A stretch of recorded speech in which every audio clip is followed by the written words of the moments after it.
Hello everyone, कैसे हैं आप सभी लोग। आशा करती हूँ आप सभी बहुत अच्छे होंगे। मेरा नाम है ऋतु चौधरी और मैं आप सभी के लिए लेकर आ गई हूँ करंट अफेयर्स की क्लास, जो कि आपके सभी कॉम्पिटिटिव एग्ज़ाम के लिए या जितने भी आपके वनडे कॉम्पिटिटिव एग्ज़ाम हैं उनके लिए बहुत ही इम्पोर्टेंट है। तो आज की क्लास का फर्स्ट क्वेश्चन है आप सभी के सामने। विश्व जनसंख्या दिवस या वर्ल्ड पॉपुलेशन डे की मुख्य थीम क्या है। जो वर्ल्ड पॉपुलेशन डे है 2026 में, इसकी जो मुख्य थीम है वो क्या रही है, ये आपको बताना है। एक बेहतर भविष्य के लिए सतत विकास, जनसंख्या नियंत्रण, देश का बल, ये है बल, भविष्य के लिए निवेश, युवाओं की आशाओं और आकांक्षाओं को साकार करना आज और भविष्य के लिए। तो 2026 की जो थीम है वो है आपका आंसर डी, युवाओं की आशाओं और आकांक्षाओं को साकार करना आज और भविष्य के लिए। ये है विश्व जनसंख्या दिवस 2026 की थीम, जो कि आपको याद रखनी है। विश्व जनसंख्या दिवस कब मनाया जाता है? तो 11 जुलाई को मनाया जाता है। हर वर्ष 11 जुलाई को मनाया जाता है। इसकी जो शुरुआत है वो 1989 में यूएनडीपी के द्वारा की गई थी। जो आपका विश्व जनसंख्या दिवस है, किसके द्वारा शुरू किया गया था? यूएनडीपी यानी यूनाइटेड नेशंस डेवलपमेंट प्रोग्राम के द्वारा 1989 में इसे शुरू किया गया था। ये दिवस 11 जुलाई 1987 5 बिलियन डे की याद में मनाया जाता है। क्या उद्देश्य है इस दिन को मनाने का? तो जनसंख्या, प्रजनन, स्वास्थ्य, लैंगिक समानता और युवाओं के सशक्तिकरण के प्रति जागरूकता बढ़ाना, ये इसका मुख्य उद्देश्य है इस दिवस को मनाने का। याद रखना है, जनसंख्या विश्व जनसंख्या दिवस कब मनाया जाता है? 11 जुलाई को मनाया जाता है हर साल। और इसकी थीम क्या थी वो याद रखना, और किसके द्वारा इसे शुरू किया गया था वो याद रखना है। हाल ही में नेक्स्ट है, हाल ही में अंतर्राष्ट्रीय सौर गठबंधन ISA का 100वां सदस्य कौन सा देश बना है? जो आपका अंतर्राष्ट्रीय सौर गठबंधन है, इंटरनेशनल सोलर अलायंस है, इसका जो 100वां सदस्य बना है देश, वो कौन सा है? जो देश 100वें नंबर का है, पराग्वे, फिजी, पनामा या फिर सूडान। तो अगर हम बात करें इंटरनेशनल सोलर अलायंस की, तो इसका जो 100वें नंबर का देश जो सदस्य बना है वो है आपका पराग्वे। कौन सा देश है? पराग्वे जो है वो इसका 100वें नंबर का सदस्य बना है। ISA में शामिल होने वाला पराग्वे दक्षिण अमेरिका का देश है। जो पराग्वे है, कौन सा? जो पराग्वे है वो कहाँ का देश है? तो दक्षिण अमेरिका का ये एक देश है जो ISA का 100वां सदस्य बना है। ISA का उद्देश्य क्या है? तो विश्व में सौर ऊर्जा के उपयोग को और स्वच्छ ऊर्जा को बढ़ावा देना, ये ISA का उद्देश्य है। ISA की स्थापना भारत और फ्रांस की संयुक्त पहल के रूप में हुई थी, यानी कि जो ISA है इसकी जो स्थापना है वो भारत और फ्रांस के द्वारा संयुक्त रूप से की गई थी। अंतर्राष्ट्रीय सौर गठबंधन की स्थापना कब हुई थी? जो ISA है इसकी स्थापना कब हुई थी? तो इसकी जो स्थापना हुई थी वो 2015 में हुई थी। कब हुई थी? 2015 में इसकी स्थापना हुई। स्थापना की घोषणा कहाँ हुई थी? तो पेरिस जलवायु सम्मेलन 2015, जो पेरिस जलवायु सम्मेलन हुआ था COP21 2015, उसमें इसकी घोषणा की गई थी। संस्थापक देश कौन है इसके? तो भारत और फ्रांस जो हैं वो ISA के संस्थापक देश हैं। ISA का मुख्यालय कहाँ है, हेडक्वार्टर कहाँ है? तो गुरुग्राम हरियाणा में इसका हेडक्वार्टर है, गुरुग्राम हरियाणा, इंडिया। ISA का पहला महानिदेशक कौन है? तो उपेंद्र त्रिपाठी इसके पहले महानिदेशक हैं। और ISA के सदस्य बनने के लिए संशोधन के बाद सभी UN सदस्य देश इसमें शामिल हो सकते हैं। जो ISA है इसमें सदस्य बनने के लिए कुछ रूल थे, उन रूल में संशोधन किया गया है, बदलाव किया गया है, जिसके बाद जितने भी UN सदस्य देश हैं वो भी अब इसमें शामिल हो सकते हैं। ये है आपका इसके बारे में जानकारी। नेक्स्ट है विश्व प्रेस स्वतंत्रता सूचकांक। विश्व प्रेस स्वतंत्रता सूचकांक 2026 में भारत की रैंक क्या है, यानी कि जो आपका वर्ल्ड प्रेस फ्रीडम इंडेक्स है उसमें जो भारत की रैंक है 2026 में वो क्या है, 150, 155, 157 या फिर 169, इसमें से कौन सी है भारत की रैंक, यानी कि जो भारत की मीडिया है, जो प्रेस है, उसे कितनी स्वतंत्रता है, उसकी रैंक क्या है भारत की पूरे विश्व में, तो 157वें नंबर पर है भारत विश्व प्रेस स्वतंत्रता सूचकांक में। आप जल्दी से कमेंट करके क्लास के बाद ये बताएंगे कि पहले नंबर पर और दूसरे नंबर पर और तीसरे नंबर पर कौन से देश इसमें शामिल हैं। जो आपकी विश्व प्रेस स्वतंत्रता सूचकांक 2026 में है, इसमें पहले, दूसरे और तीसरे नंबर पर कौन कौन से देश शामिल हैं।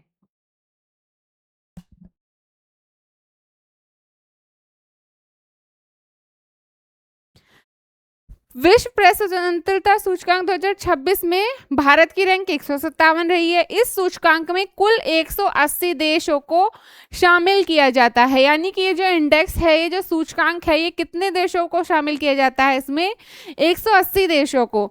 इसका उद्देश्य क्या है, तो दुनिया में मीडिया और पत्रकारों की स्वतंत्रता की स्थिति को मापना।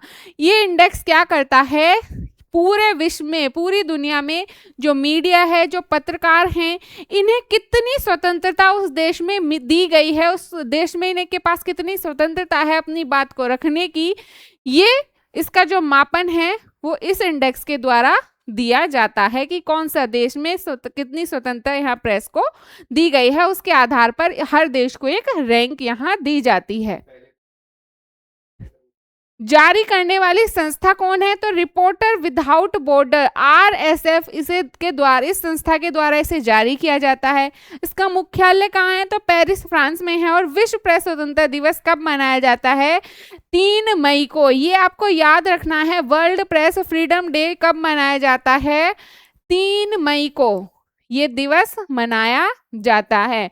और अगर हम बात करें पहले नंबर पे जो आपकी वर्ल्ड प्रेस फ्रीडम इंडेक्स है, इसमें जो पहले नंबर पर है कौन सा है, वो है आपका देश नॉर्वे। कौन सा देश है पहले नंबर पे, नॉर्वे। वहीं हम बात करें दूसरे की, तो दूसरे पर है आपका नीदरलैंड। और वहीं हम बात करें थर्ड पर, तो वो है एस्टोनिया। ये हैं वो 3 देश जो आपके पहले, दूसरे, तीसरे नंबर पर हैं, किसमें, वर्ल्ड प्रेस फ्रीडम इंडेक्स के अंदर। नेक्स्ट है, हाल ही में WDMMA को, यानी world directory of modern military aircraft की ग्लोबल एयर पावर रैंकिंग 2026 में भारत को कौन सा स्थान मिला है।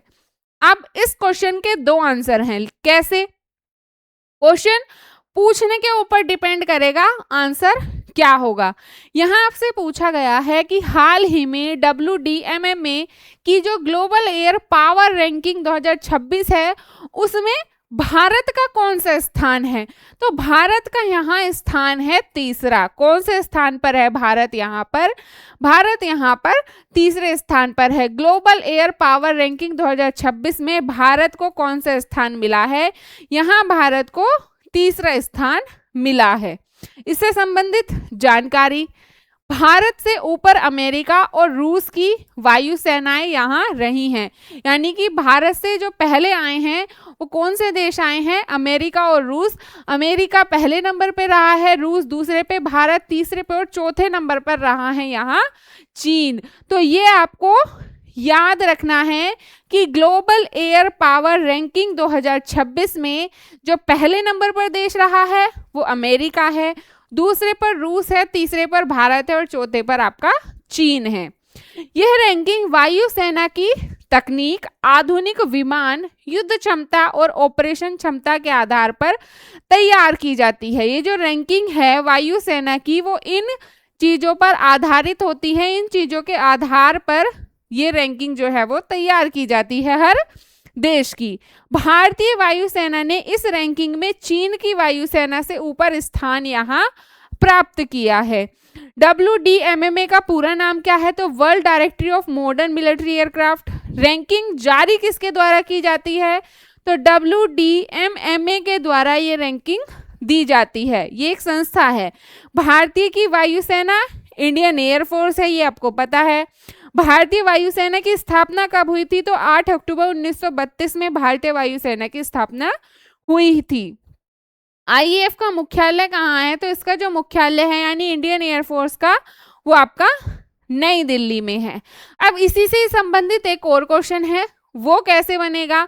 ये है आपका हाल ही में WDMMA यानी world directory of modern military aircraft की ग्लोबल एयर पावर रैंकिंग 2026 में भारतीय वायुसेना को कौन सा स्थान मिला है?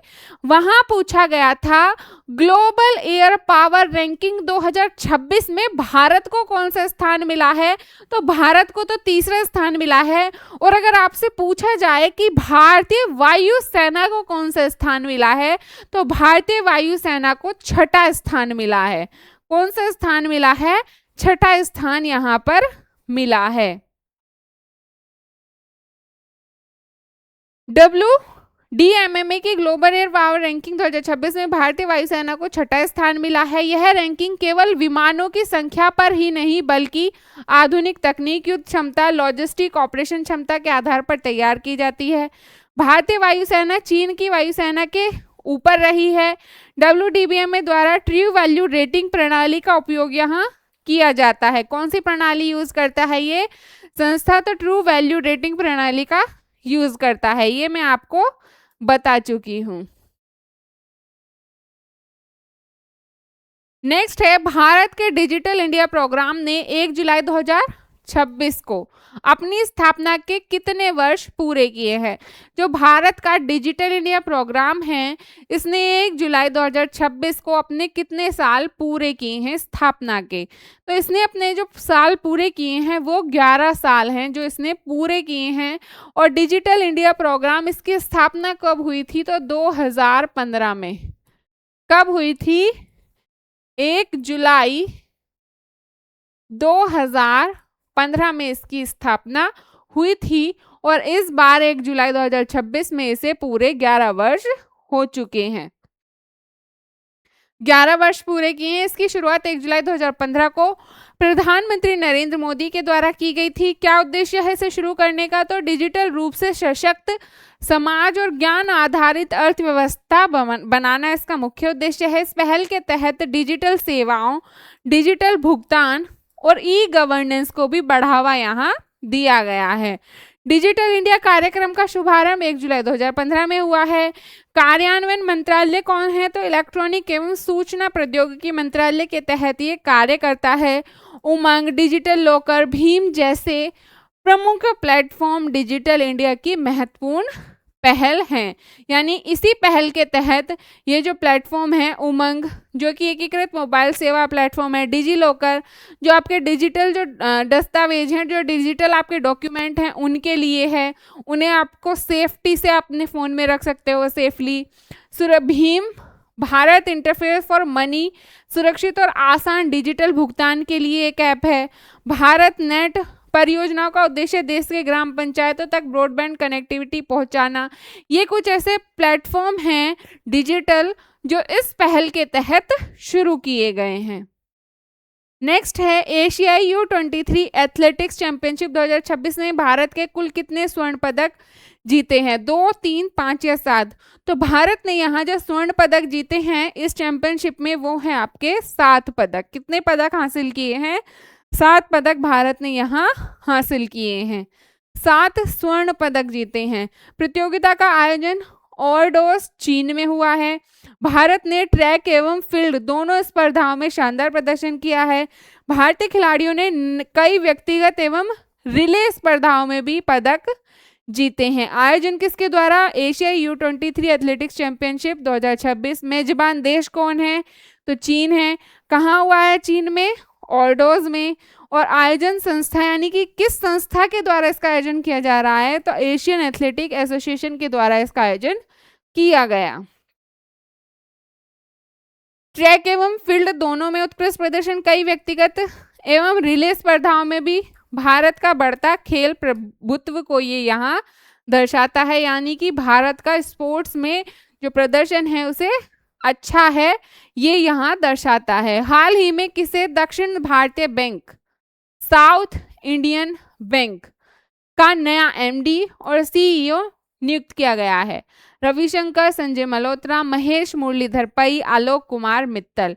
इनमें से कौन है जो साउथ इंडियन बैंक के नए एमडी और सीईओ हैं? तो ये हैं आपके महेश मुरलीधर पै। कौन है? महेश मुरलीधर पै हैं। इसकी जो स्थापना है बैंक की वो 1929 में हुई थी, 1929 में। मुख्यालय कहाँ है? तो तिरुवनंतपुरम केरल में इसका हेडक्वार्टर है। ग्राहक केंद्रित बैंकिंग सेवाएं देता है, मजबूत नेटवर्क, उन्नत डिजिटल सेवाएं ये प्रदान करता है। तो एमडी और सीईओ कौन है? महेश मुरलीधर पै हैं। नियुक्ति कहाँ हुई है? साउथ इंडियन बैंक में। आरबीआई ने इस नियुक्ति को मंजूरी दी है। कार्यकाल कितना है? तो 3 वर्ष। 1 अक्टूबर 2026 से इस पद पर ये कार्यरत होने वाले हैं। आरबीआई ने नियुक्ति को मंजूर, कार्यकाल 1 अक्टूबर 2026 से है। और इससे पहले कहाँ कार्यरत थे? तो कैनरा बैंक के चीफ जर्नल मैनेजर के पद पर ये कार्यरत थे। साउथ इंडियन बैंक की स्थापना बता दी है 1929 में ये हुई है। एक प्राइवेट सेक्टर बैंक है ये।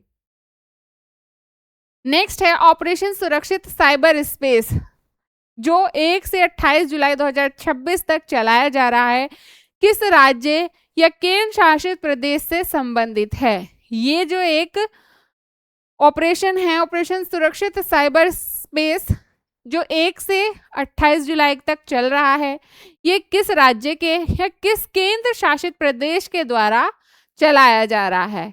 उत्तर प्रदेश, गुजरात, डीजीपी जीएस मलिक के नेतृत्व में, दिल्ली या महाराष्ट्र? तो इसे चलाया जा रहा है गुजरात में। कहाँ? गुजरात से संबंधित है। और गुजरात में जो डीजीपी हैं जीएस मलिक, उनके नेतृत्व में इसे चलाया जा रहा है। अभियान के मुख्य उद्देश्य क्या हैं? तो साइबर अपराध पर रोकथाम, जन जागरूकता को बढ़ाना, डिजिटल सुरक्षा को सुनिश्चित करना, साइबर धोखाधड़ी पर लगाम लगाना, ये इसके मुख्य उद्देश्य हैं इस ऑपरेशन को चलाने के। किसके नेतृत्व में है? तो डीजीपी जीएस मलिक, गुजरात के जो कौन है डीजीपी हैं, इनके नेतृत्व में से चलाया जा रहा है। कब से कब तक है? तो ये भी याद रखना है, 1 से 28 जुलाई 2026 तक ये चलेगा। कौन सा राज्य? गुजरात। ऑपरेशन का क्या नाम है? ऑपरेशन सुरक्षित साइबर स्पेस। कब से कब तक? 1 से 28 जुलाई। क्या उद्देश्य है? महिला एवं बच्चों की साइबर सुरक्षा इसका मुख्य उद्देश्य है। नेतृत्व कौन कर रहे हैं वो मैंने आपको बता दिया है। अभियान किसके द्वारा चलाया जाए? गुजरात पुलिस के द्वारा चलाया जा रहा है। क्या फोकस है? Cyber awareness, victim outreach, technology driven policing, ये इसके मुख्य फोकस है। लक्ष्य है सुरक्षित डिजिटल इकोसिस्टम, यानी कि सेफ डिजिटल इकोसिस्टम तैयार करना, ऐसा इसका मुख्य उद्देश्य है। लास्ट क्वेश्चन है, केंद्र सरकार के द्वारा शुरू की गई निडर 2.0 पहल का मुख्य उद्देश्य क्या है? जो केंद्र सरकार के द्वारा ये एक पहल शुरू की गई है निडर 2.0, इसका क्या उद्देश्य है? कृषि में सुधार, ड्रोन तकनीक और अनुसंधान को बढ़ावा देना, सौर ऊर्जा का विस्तार, या फिर महिला सुरक्षा? तो अगर हम बात करें इसके मुख्य उद्देश्य की इस पहल के, तो वो है आपका ऑप्शन बी, ड्रोन तकनीक और अनुसंधान को बढ़ावा देना। ये इस पहल का मुख्य उद्देश्य है।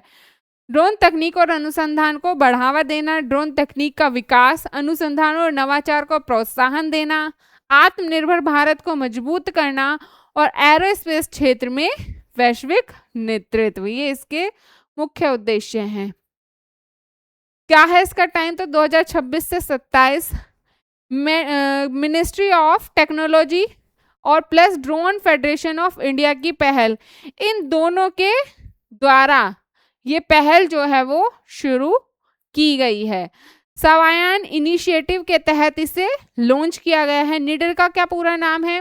तो national innovation challenge for drone application and research. ये आपसे पूछ सकता है कि ये जो पहल है वो किसके द्वारा शुरू की गई है? तो ड्रोन फेडरेशन ऑफ इंडिया यानी DFI और ministry of electronics and IT के द्वारा इसे शुरू किया गया है। पुरस्कार राशि क्या है? 65 लाख। लॉन्च कब किया गया है? 13 जुलाई को इसे लॉन्च किया गया है। फोकस क्या है? स्वदेशी ड्रेन वेगा प्रोसेसर ऑटोनोमस सिस्टम, ये इसके मुख्य उद्देश्य हैं। ड्रोन तकनीक नवाचार और अनुसंधान को प्रोत्साहन करना, ये इसका मुख्य उद्देश्य है। निडर 2.0 जो पहल है जिसे शुरू किया गया है। तो ये थे हमारी क्लास के क्वेश्चन। क्लास आपको कैसी लगी ये आप ज़रूर बताएं। साथ ही चैनल पर अगर आप नए हैं तो चैनल को सब्सक्राइब कर लें और अपने सभी दोस्तों के साथ इस क्लास को और चैनल को शेयर कर दें। आज के लिए इतना ही। Thank you very much.